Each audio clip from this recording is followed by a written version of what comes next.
what a weekend in golf it was, Mel. We had some sneaky fun finishes, and I was in Vegas. You were being a big, important analyst up at NBC Sports and Golf Channel. But it's nice to see you. My voice is a little weird from Vegas still. Sorry. I know. I'm very proud of you. For what? Just partying. No, I was just living my best life. Yeah. Also, Michelle just brings out, the crazy in me. Yeah, I love it. I was very jealous that you went to 8 a.m. I've had the pleasure of going once, but you're like a bit of a stellar piece there now. So part of the furniture. 8 a.m. is for those that don't know, is a golf tournament that gets put on by 8 a.m., which is a golf company, and they have a partnership with Justin Timberlake, and they do this thing in Vegas. And Mel and I have been to it before together, but now she's just way too important and can't make it.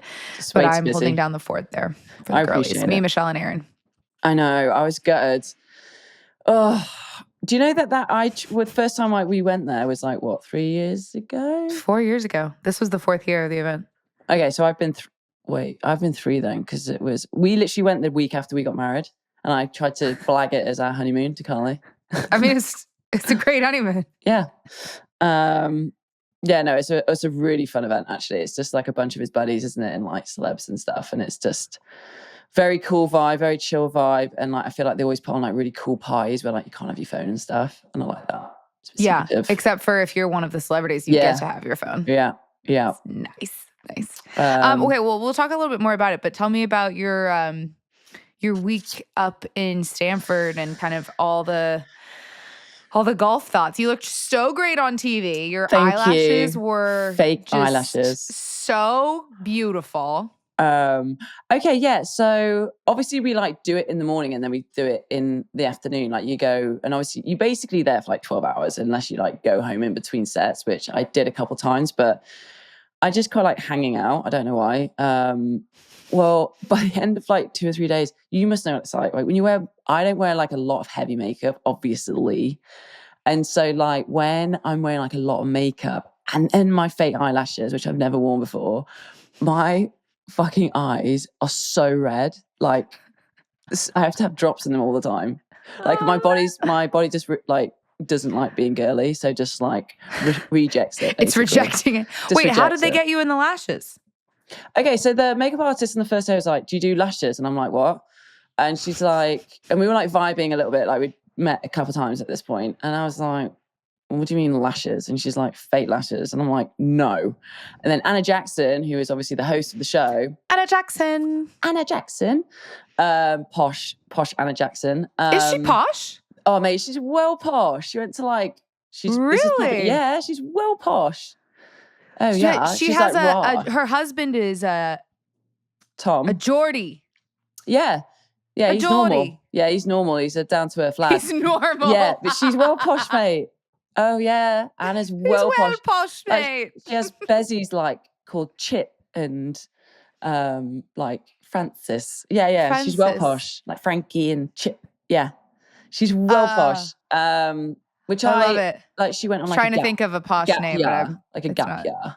Gap year. Poppy. It's quite a posh name. Yeah. What's Princess Kate's Pippa? Yeah. Yeah. There that's we go. Her mates. Yeah, they're Chugs. all Chugs. Yes, exactly. They're all her mates. Oh my God, that's so great. Yeah, anyway. She's well posh. She's really posh, and I love it. So anyway, she was like, "Oh yeah, no, definitely, just try them, Mel. Just try. You can always take them off." I said, "Oh, all right then." So they did it, and then there was obviously the big reveal, with my butterfly eyes on, and my eyes looked really big. And I was like, "Do you know what? You got to go. Sometimes you just got to go out your comfort zone, ain't you, Kira? Do you know what I mean?" Totally. And so I did. And I thought, if I can't do it for TV, when am I ever going to do it? I can't just walk down the street with them. So no, please don't. No, I'm not trying to do that either. It's a lot.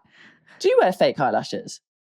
No, I used to, and as you might assume, I have a long-standing history with fake eyelashes.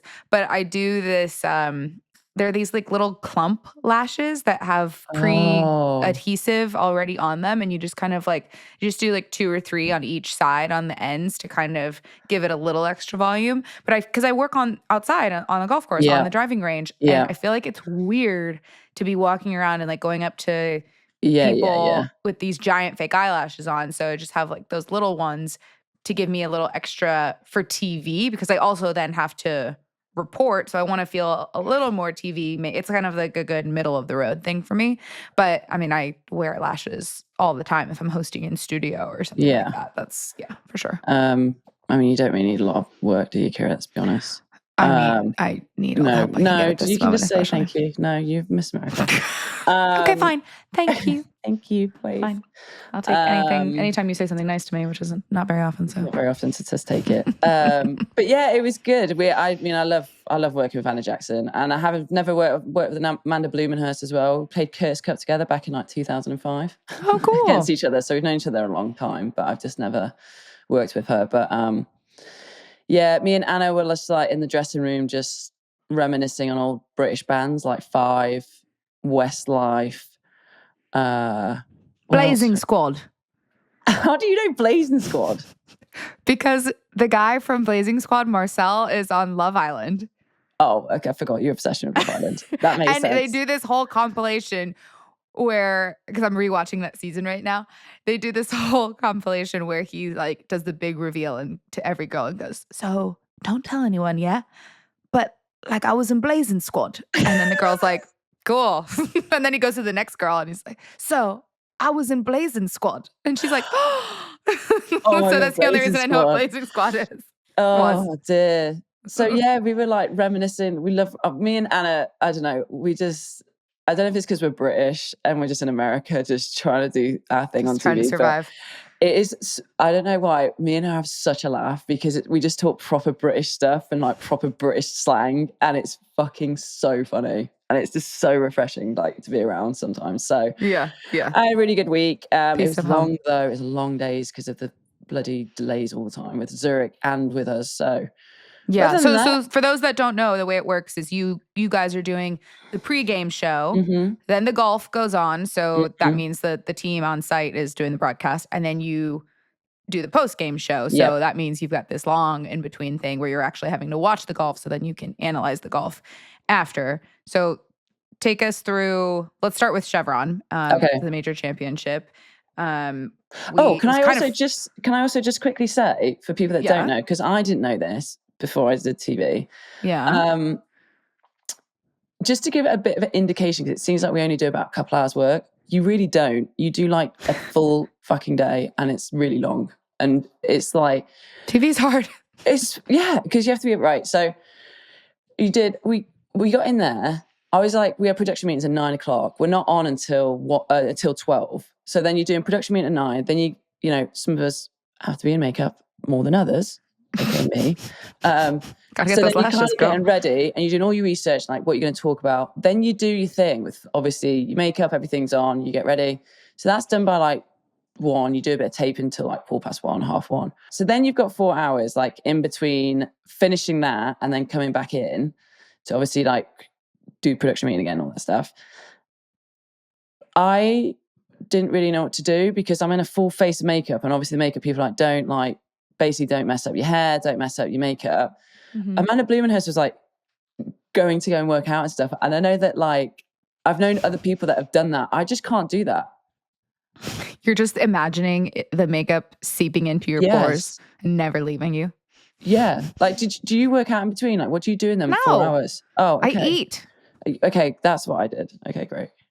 Okay. I sit there, I eat, I stress, I write, I imagine all the possible scenarios that could happen because the host has to like write all of their own stuff. Different level stress. Yeah, it's a completely different thing. So you feel like you have to pay attention the whole time. It's a lot, isn't it? It's a lot, yeah. Well, fair play. So yeah, anyway, let's talk about Chevron, shall we? Okay, so the Chevron Championship ended in a 5-woman playoff with Mao Saigo walking away as the winner. So I guess give us kind of like the 10,000 foot view of the week as a whole, like how you would describe the entire Chevron Championship, and then we'll go down to like what actually ended up happening down the stretch. Okay. I don't really know how to word this. So,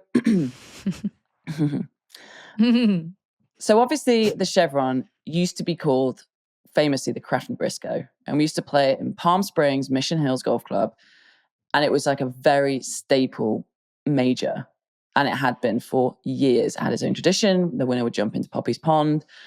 It's just one of them places that everyone knew that the LPGA came into town. Well, now because of the title sponsor, and I'm sure a lot of other things that we don't know about, we've had to move the tournament and try and change the title sponsor. So, thank you to Chevron. But it's now moved to Texas, Houston, Texas. It's been there. This is the third year it's been there. And I feel like it's still, it really needs to find its own identity still and like find its feet, because it was not much energy, which is a shame, because the golf course has grown on me for sure as a major, for sure. This is the most I've enjoyed it this year, I would say. This is Carlton Woods, right? Carlton Woods, yeah. It's actually a great golf course, but it never stood out to me as a major championship golf course. But now I'm looking at it, I'm like, actually, it does create what we need for a major. If I'm starting to like it more and more. We need more people through the gates to create an energy, for sure. And I also think it needs its own tradition. Like, they still jump in the lake, but it's not Poppy's Pond. And so I feel like that could be a different tradition, like have it its own, like maybe a Texas tradition or something like that. I think would make it a little bit more established. But look, I think the tournament, actually, a lot didn't happen until probably the last hour of it. Like, it was, there wasn't like anything dramatic happening. And then all of a sudden, the last hour was like crazy, like really crazy. Like, it was super bunched up, and then people were like holding putts, hooking tee shots, duffing chips. Yeah. You know what I mean? Like, yeah, like actually trying to like throw it away. Like, nobody actually wanted to take hold of this tournament and win it. And that is nothing taken away from Mal Sargage, but I just felt like it was the last one who could survive won. And that's kind of how it felt. And do you think that was because it just was playing really hard, or just major championship nerves down the stretch? Well, exactly. I don't know, because major championships should be hard, right? Like, it was one of them courses that was really hard to get on a run. The greens were really firmed up, but that's kind of how a major should be. Like, it should be a little bit like survival, but I felt like people got in really good positions and then like did silly shit. Like, Aria got to 10 under. The winner eventually was 7 under, and then she like duffs a chip on 9, makes bogey there, and then she like tops a 3-wood on 13, and hits it way over the back, makes bogey on a par 5, which is her bread and butter, and then floods a chip on 18. You know, so it was kind of weird, and then people were just bogeying holes coming in. Yeah, it was kind of weird. I don't know. I don't really know. It was like people with not wanting to win it. If that makes sense. Yeah. I mean, it's hard. And I felt, hard. I love that there was then all of a sudden that drama, because it, like you said, I didn't admittedly watch a ton of the golf because I was a little bit busy. You're busy being a celeb, weren't you? But I did watch you a little bit on my TV yesterday, and just talking about how this, like, that last hour with the 5-man playoff, I think that was the first time the event had ever had that. Like, it needed that injection of excitement. So who all made it? So it was Mal Saigo, Hyoju Kim, Running Yin, Arya Jatanugarn, and Lindy Duncan. Yeah. So if you had heard all of those names, like who did you think was going to win, and then what actually ended up happening? Hyoju Kim. Okay, why? Just because she's really fucking good, and she's really consistent, basically. And then also I thought Ronan Yin might have won it, because she's kind of fearless down the stretch, and she's got a really good guy on a golf bag called Dave Jones, and I love him. And she's a major champion. And she's a major champion. She won KPMG a couple of years ago. But I was pulling for Lindy, because Lindy's like been a bit of a journey pro her whole career. And I just love Lindy. I think she's just so like lovely, and I can like resonate. Is that the word? Resonate? Yeah. Okay, I'll use her it. story resonates with you. Yeah, or you can relate to her. Yeah, I was thinking resonate, relate. Both. Yeah, I'm just going to use very both similar, words. of the same ilk. I can relate to her, is what I should say, because she's like lost a card, got a card, and then she's never had a top 10 in any major, never even sniffed a top 10 really. And then all of a sudden she's in a 5-way playoff to potentially win. So I wanted the fairy tale ending, but it wasn't the case. But yeah, it was, the last hour was the best. Okay. What did you think of, so there were some big names that missed the cut. Lynn Grant missed the cut. Charley Hull missed the cut. Patty Tautanakit missed the cut. Nelly tried to miss the cut. Yeah. And I'm not sure. Lilia also did not have a great week. No. Yeah, not to get like too kind of golfy into it, but yeah, it was a bit, usually it produces a really high ranked player winning that event, like number ones both time basically, or future, or like Lydia I think was second in the world and won it. Yeah. And Nelly was first. A big recognizable name. Yes. So Charley did miss the cut, and I'm just going to put it down to like just whatever. She just, one of them weeks. She posted that she ran 10K before she played the first round. But that's not new for our Charley. I know, mate, but I'm like, Charles, like, fucking hell. Maybe just conserve some energy would be great. I don't know, like, I feel each their own, whatever makes you feel good. Is she still not smoking? I don't know. I don't think she's smoking anymore. No, I think she's, okay. I don't know I don't think she's doing anything. Great. Yeah, because she got that bet. But I mean 10K is a lot to run before. Yeah.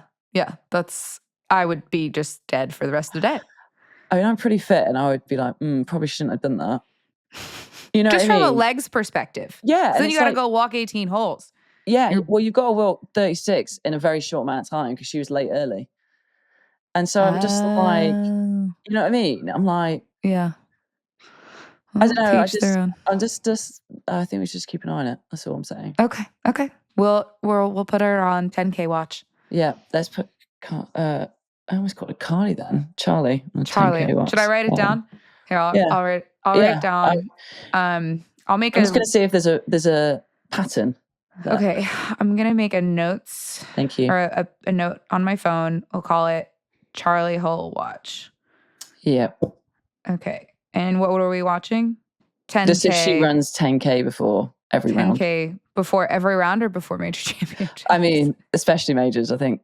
Before 10K before every round, parentheses, especially majors. Yeah. Okay. I mean, we'll monitor. I mean, that's like running 10K and then playing like, it's like if you're a professional footballer, like soccer player, it's like, running 10 miles and then going to play a game of football. Like, it just doesn't seem. Yeah, I don't know.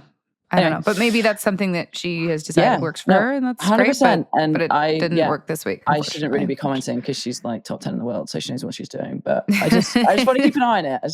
Well, that's what you do, Mel. You comment. That's true. I do comment. That's why you get the big bucks.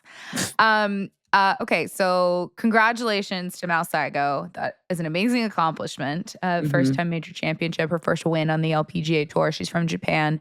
And is she a rookie? I don't know a lot about her. I don't know. Okay, let's move on. Okay, the Zurich Classic. Ben Griffin and Andrew Novak win for the first time on the PGA Tour. It was an event where you get to play with a partner, and for them, it was their first big wins. It's not surprising that they won. Andrew Novak has been playing amazing golf. He just lost in a playoff last week at the RBC Heritage to Justin Thomas. Ben Griffin has also been playing really, really great golf. He was super close to making it into the Masters field and has had some good finishes as well. This event takes place down in New Orleans, Louisiana, and they do it right. They lean into being, this New Orleans fun environment, the Gators, and they get these belts and the music and all of that. What did you make of it? I first of all didn't know it was called New Orleans. How do you say it? New Orleans. Yeah, we say New Orleans, which is incorrect. I know. Me and Anna got in trouble for it. Good. Yeah. Rightfully so. Know. And yeah. So you were saying New Orleans on TV? Well, not on TV, just to each other. and we got told off. Yeah. Yeah. Well, yeah. I mean, maybe you're not wrong, but the Americans say New Orleans. It's heartbreaking for me to say it, but you guys are probably right. If it's an American name, it's probably the way you say it. What did I make of it? Mel. It was good. I don't mind that event at all. I think it's fun to have a team event. We actually obviously watched quite a bit of it. I was really happy for Novak. I think he's been playing great all year, and I think he deserves it. He finished second to JT the week before, last week, or 2 weeks ago. Yeah, so listen, they've been buddies for a while, and I think that they've helped each other at different parts of their career. So I think it was kind of a full circle, cool moment for both of them.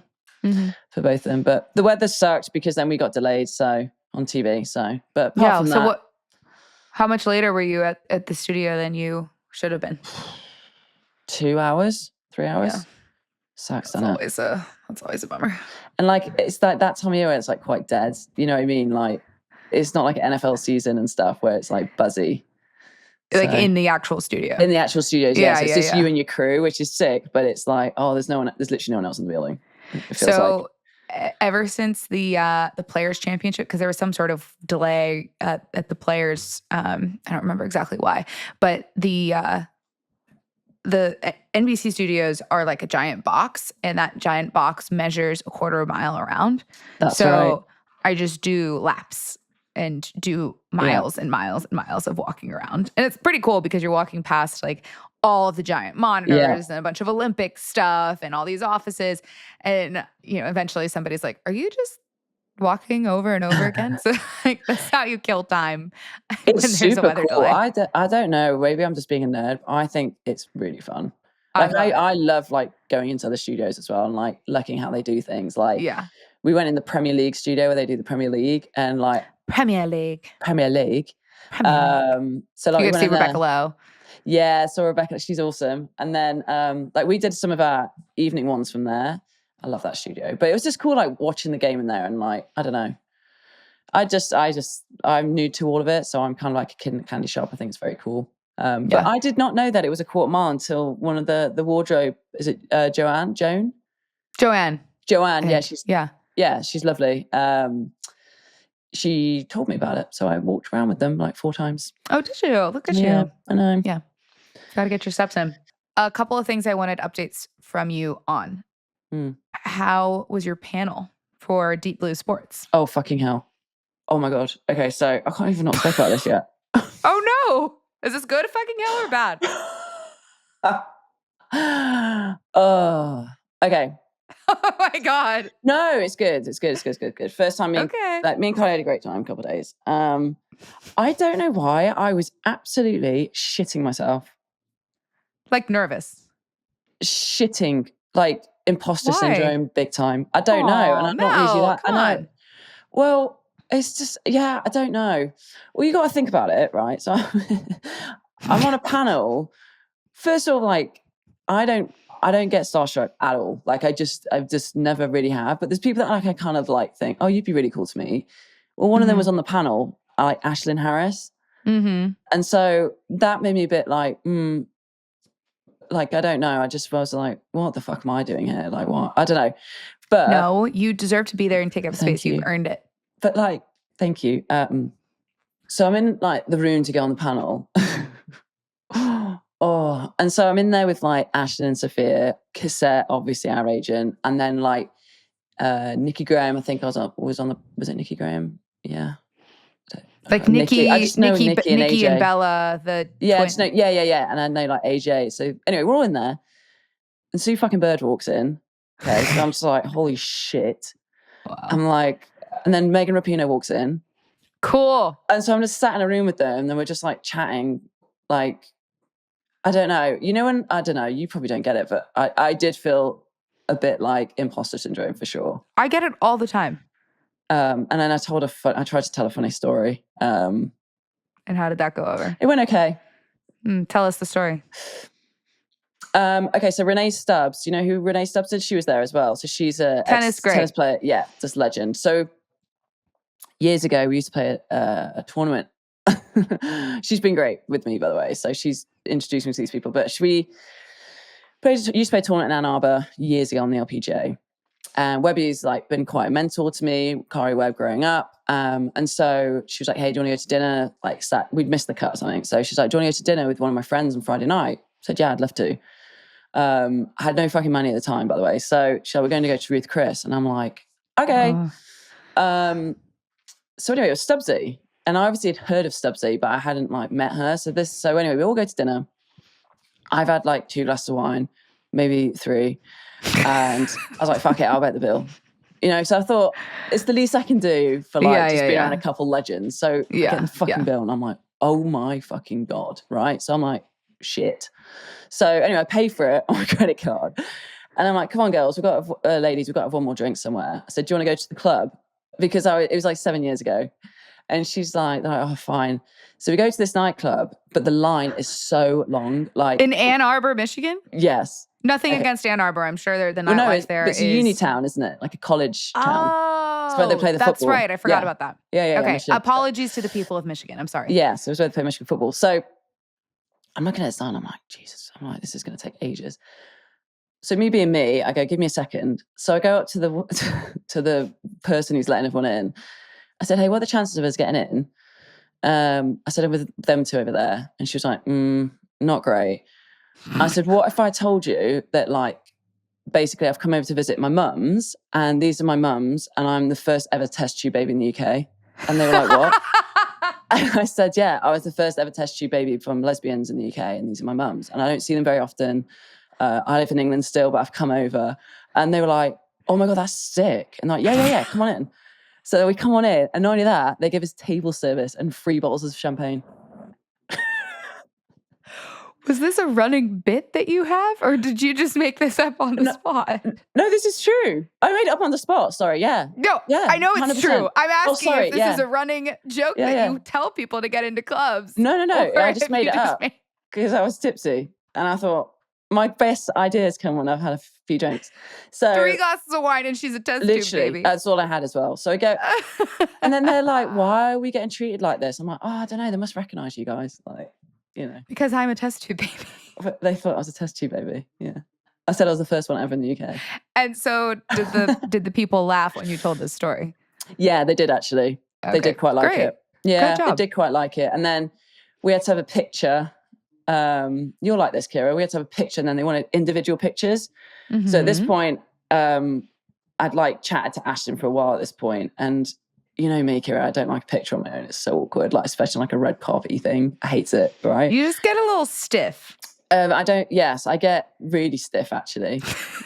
I wasn't going to say that, but we got to work on it. Next time I see you in person, we need to do, I know you're not going to like it. You're going to hate it, but I think I might force it on you. No, I need to learn, okay? We need a workshop. Yeah. So everyone's obviously naturally fucking great at it. They're just like doing all the things that like you do. Well, I just stood there and I was so fucking embarrassed, right? Because I know I'm stiff. And then I just thought, fuck it. And so I just acted like a twat, basically. And that made them giggle as well. So I got 2 little giggles out of them. Yeah. Nothing better than a giggle. But yeah, so that was fine. Thanks for asking. But I was shitting myself. I don't know why. It's nerve-wracking. It's a big deal. So it's okay. But then I'm sure it went great. Yeah. And like, do you get this? Do you get this where like someone asks you quite a loaded question and you really want to get your point across, but you don't know what your point is? Do you know what I mean? Like it's such a big question. It's such almost too big of a question. So yeah. So you're like, I don't really know where to go with that. First. Yeah. So I guess I usually don't have this issue because I'm the one asking the loaded question. Right. Okay.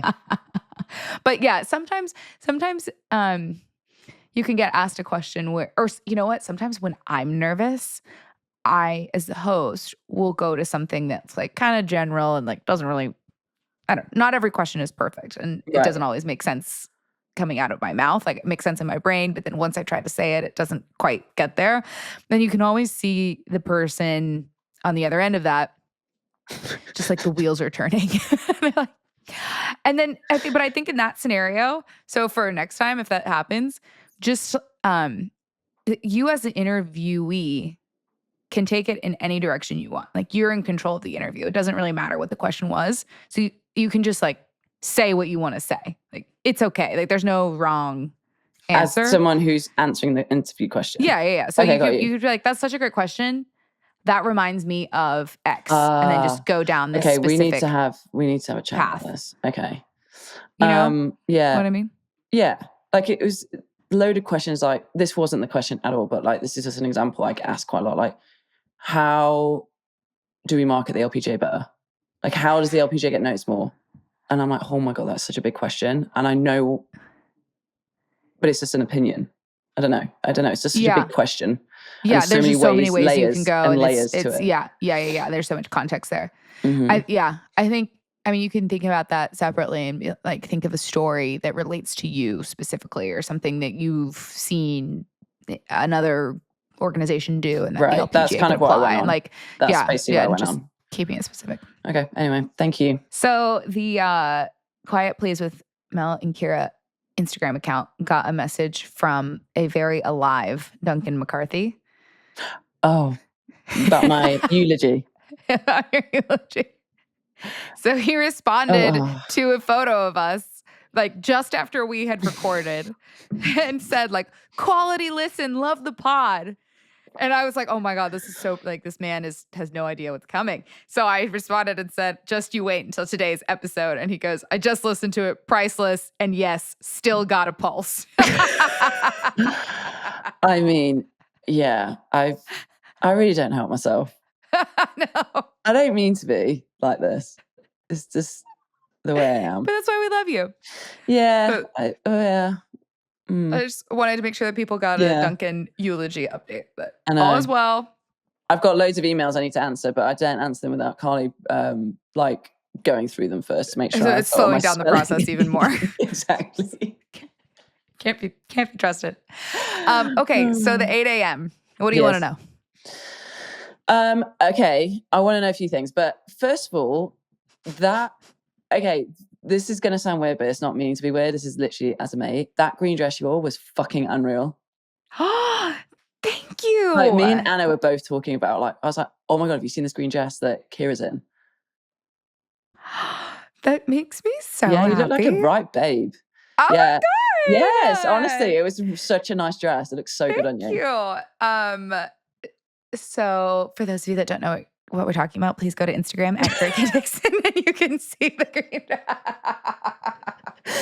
Oh, it's okay. She'll link it now. So speaking of, so I got a billion DMs asking for the link, and I posted the link on Instagram stories. I have thousands of people clicked this link. I have never. Did you see what you look like in it? Of course, I almost fucking bought it. Yeah, you would have looked good in this. So this brand, it's no free ads, but the brand is PH5.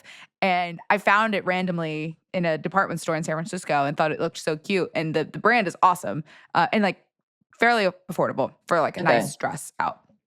So thanks. That's so nice. Yeah, you looked great. I mean, I just feel like 8 a.m. for you is just your vibe, because like it's kind of like a bit that you can be let loose with your fashion and like things like that. And so you know what you I mean? can like wear things on the golf course that you normally wouldn't Erin wear. Did great. Like Erin's great, isn't she? Erin Lim oh my gosh, the second day she showed up in this bright orange Nike tracksuit and like a sick little crop top and a camo hat with a bright orange logo. I mean, she just rocks it and is so herself and so like I can't even get close to what Erin does. But like there are a few pieces that I wore that I normally would never wear if we were playing in a real pro-am or something like that. So it's at the Wynn in Las Vegas. You can push get away with whatever. Yeah. I mean, you're just running around and having fun. But it was the format this year was Team Justin Timberlake versus Team Michael Phelps, and it was Ryder Cup style matches, 3-on-3 scrambles. Cool. So the first day it was Michelle, me, and this guy Trey McBride, who is a tight end for the Arizona Cardinals. Yes. Okay. I thought that was him. Okay. Yeah, and he just signed like the biggest contract in the NFL history for a tight end or something crazy. I don't know. But he was a little nugget angel boy. And he was so, I think that he was a little, he'd never met Michelle or me. And we're a lot. You were a lot together. But in the best way. In the best way. Yeah. I love it. Yeah. So I think at first he was probably like, who are these girls? But then by the end of it, he was such a girly. It was team girlies. It was so fun. And we were, so we were 4 down in the match. We were playing Michael Phelps, Marty Fish, and Brian Baumgartner were our opponents. We're 4 down through 9. And they're already saying, oh, the match isn't even going to go to 18, blah, blah, blah. They're talking so much shit, like giving us a hard time. And then I make this long, like 30-foot putt. And all of a sudden the momentum flips in the match. Kira. And Michelle starts hitting these amazing iron shots. And then I make all of these putts, like oh my God, one after another. Trey makes a natural birdie on his own ball. And he's a newer golfer. He's only been playing for 2 years. And he's never taken a golf lesson. He's just like this natural athlete, which makes sense why he's doing what he's doing. Also, just by the way, his hands are the size of 2 of my hands. He held my glove at one point, and it was just like this tiny little kid glove in the middle of his hand. Well, you know what to say about big hands, Kira. Yeah, okay. Well, he's very good at sports. That's what they say. He's one of them that can like probably catch it like that. Yeah. Like one hand, whatever. It was actually so funny. Marty at one point throws a golf ball to Trey and he catches it in like 2 fingers, doesn't even look. And then he turns around and he tries to throw the ball at Brian Baumgartner and just hits him in the chest. And the ball falls. But anyway, we came back, we clawed back in the comeback of the century. People are saying it's the comeback of the century. And the story in golf this year, I think. It is. And we ended up beating them 2-up because Michelle. No, so because all those putts that I made, Trey's birdie, Michelle's amazing iron play, and then on the last hole, she had a 25-footer to win the match, and she freaking sunk it. See. Class is permanent, isn't it? Oh, Class is permanent. So that was satisfying. I'm going to dine out on that for a long time. It just gave me so much joy. Surprised we didn't report that on post game. Yeah. We need this on Golf Central. Well, I should have done that. We could have talked about that. Yeah, we should have done pre-game and post-game about it. It would have been great. Yeah. So Team Justin Timberlake won the overall weekend over Team Michael Phelps. Just saying. Well done. But they go all out from the gifting to the evening parties. How many days are you there? You're just there for 3 days? You get there Thursday. There's a welcome dinner at the really nice sushi place in the Wynn. Yeah. And then you play all day Friday. Then there's a casino night. Then you play all day Saturday. And it's the Delilah's like cool chic party. Yeah. And then Michelle and I were quite proud of ourselves. We were committed to going all out on this weekend. And we stayed out till 3 a.m. And that's Kira, why I can't speak. I'm so proud of you. Thank you. I just wanted to dance. Oh, so proud of you. We went to the Chain Smokers. Oh, did you? Yes. Oh, I love that. That's sick. They They're love one of my golf. favorites. They're at one of every my golf. favorite. Are they really? We need to get them an LPGA event. Yeah, yes. But it's just, you know what? We went to this other, my husband and I and Jihei and Akshay and Bubble, this other group. We went to another DJ in Vegas like a year ago. It was fine. We went to the Chainsmokers. Oh my God. There's a reason why they're so popular. They were so good. Yeah, I love the Chainsmokers. So much fun. But I've never seen them live, but I've had a couple of buddies that have seen them live and said that they're really, really, really good. They're so good. I'm kind of jealous that you've seen them now. Yeah. So it was a great weekend. That's really overall. cool. Good. Yeah, I know. It's such a fun little event, that. I feel like it's getting bigger and bigger and bigger. So the Kelsey brothers were there. Jason was there as well this year, wasn't he? Jason and Travis. Jason sang some karaoke. It was great. Oh, we sang karaoke. We sang the Spice Girls. We sang Wannabe. Well done. Your People. Yes. So we only had 4 Spice Girls. It was Michelle, me, Aaron, and Jessica Biel got up there with us. Oh, no Spice way. Girl. Yeah. Oh, I love it. That was really fun. I love it. Oh, okay, so let's shift directions here for you. I have a little something for you that I want you to react to. So I was listening to this podcast the other day, and I immediately thought of you because you are the chief roaster of your friends that I know. Basically, they on the I've Had It podcast, they say that you are 300% more likely to be more honest and loyal in your friendships if you relentlessly roast your friends. I was wondering what you think about that. I'm for it. Okay, this is how dicky my mates are, which I absolutely love, right? At home. Like my fucking girls that I've known since I was like 11. Brienne and the Kellys. I've known the Kellys since I was 20, right? And Nick, my other mate. So obviously I'm on TV and... Big TV star. Obviously I'm on TV. Person. So someone, I don't know. So I think it was Amanda or something, like Balionis, like just took a picture. It might have been you or something. And I retweeted on my story, like whatever. Well, fucking hell. They had a field day with me and my makeup. An absolute field day. Saying what? Just wow. Just like, I'm going to try and get it out because they're just fucking brutal. Hang on. But I feel like British people are extra brutal. Oh, it's on my old phone. Oh, hang on. No, it's not. It's called, the group chat is called Warm and Fuzzy. Yeah, that's so good. They're just fucking saying like, they're just rinsing the shit out of me. They're rinsing the shit out of me for my fucking, my lipstick. They're rinsing the shit out of me for my girly hair.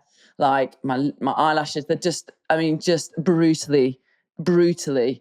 Like when I post stuff, like, when I did the thing that I told you I was going to do for like my Puma stuff, like for the Masters week, within 3 seconds of me posting that, my mates are like, fucking hell, you're fucking influencer now. You're so fucking awkward. Well, you know what? Haters are just fans. They're helping you with your numbers. I know, but they're getting those numbies I up. love rinsing my mates to a point of like, if we're playing golf with a couple of my best mates here, boys, it's to a point like if someone else is playing with us, like if we invite another person to the group, like we probably have to tame it down just a little bit so they don't think that we're just like abusing each other. Yeah. It's funny though. I feel like I love it. I know. I need to start abusing you a little bit more, really. Giving you a bit of shit. Oh, Kira, I'm so sweet to you. Okay. I am so sweet to you. You're like I'm like really nice to you. Why is that? Because you feel like I'm going to get my feelings hurt? Yeah, I don't want to upset you. I feel you're a bit You're not going to upset me. I promise you. I work with Eamon Lynch at the golf channel, okay? I'm not going to get upset. I also feel like there's not a lot of you that I can take the piss out of, is there really?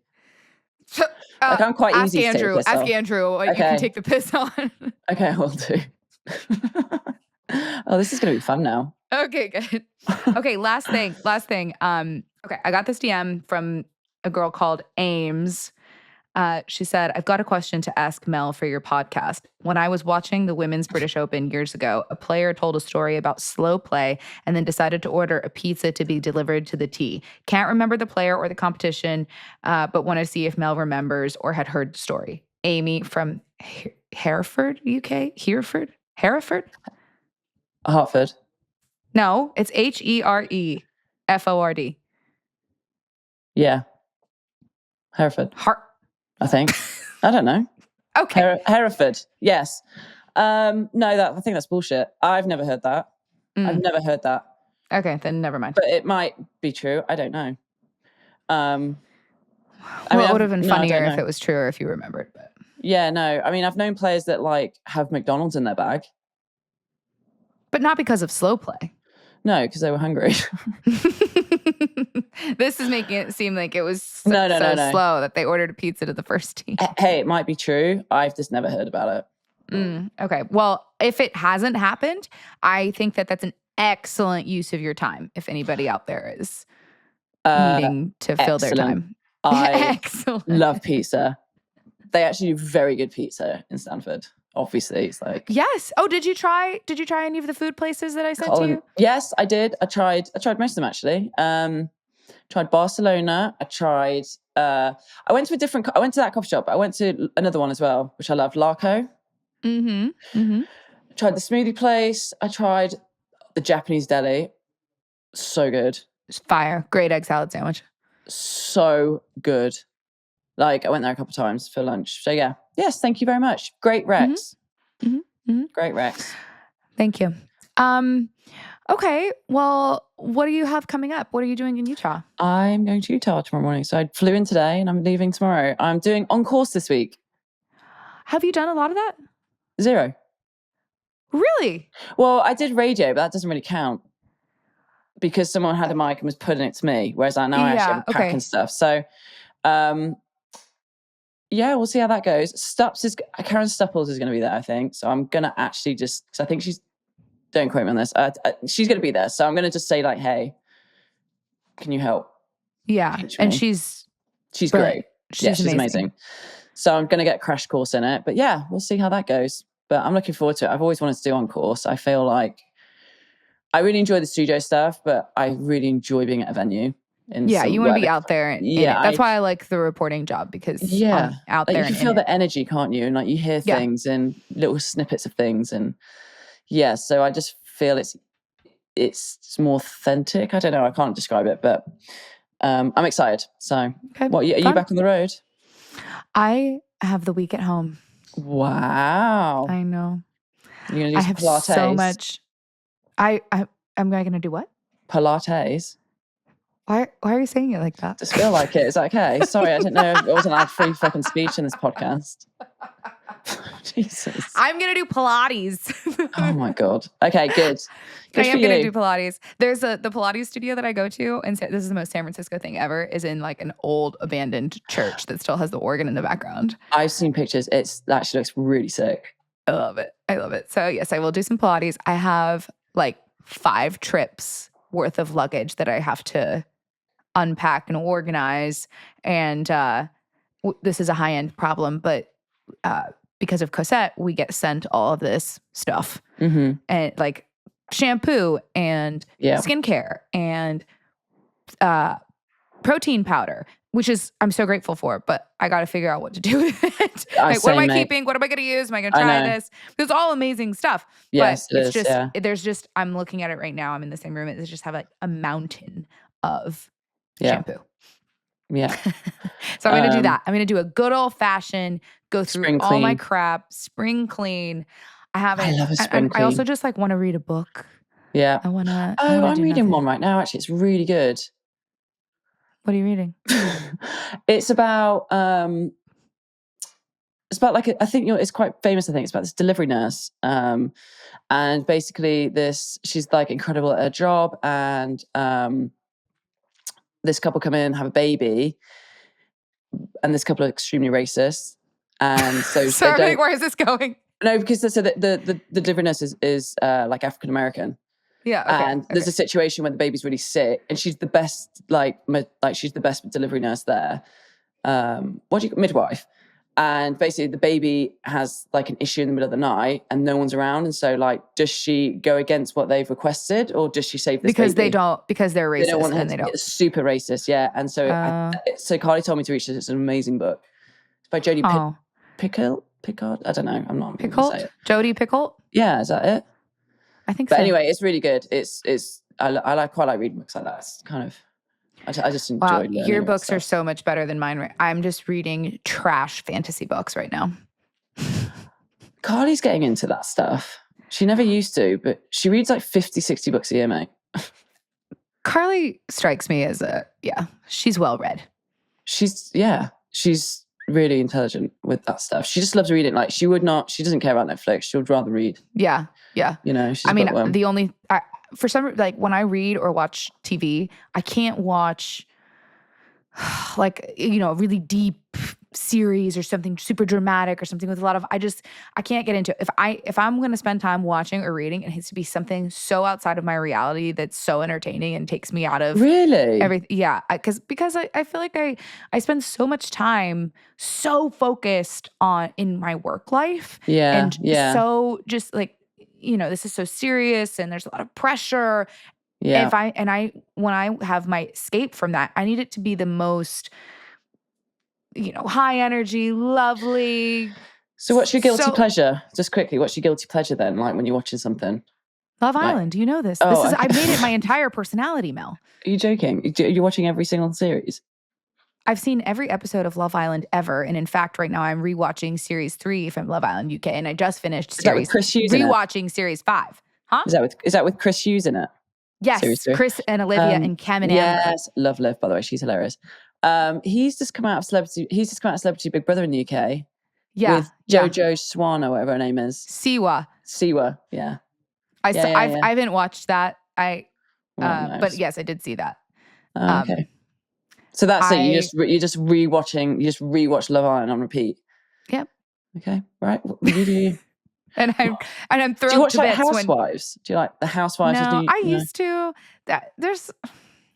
So here's the thing.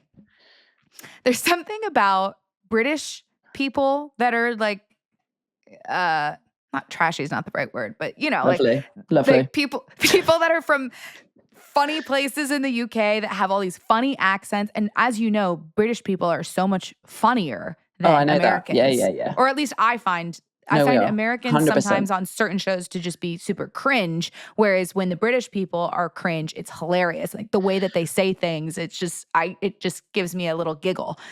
You need to watch like Geordie Shore and like I really want to watch The Only Way is Essex. Yeah, Towie. Or I need to get into Made in Towie. Chelsea. Yeah, the old school stuff. Like, I think you would thoroughly enjoy that, Kira.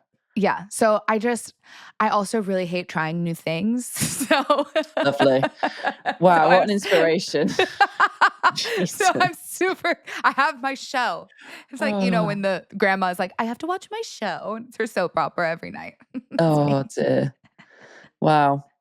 Amazing. So you don't watch like The Last of Us or things like that, or like White Lotus? It could never be me.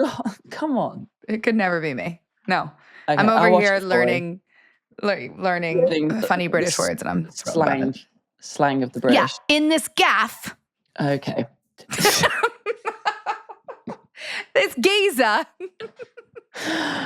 Oh, God. Okay, fine.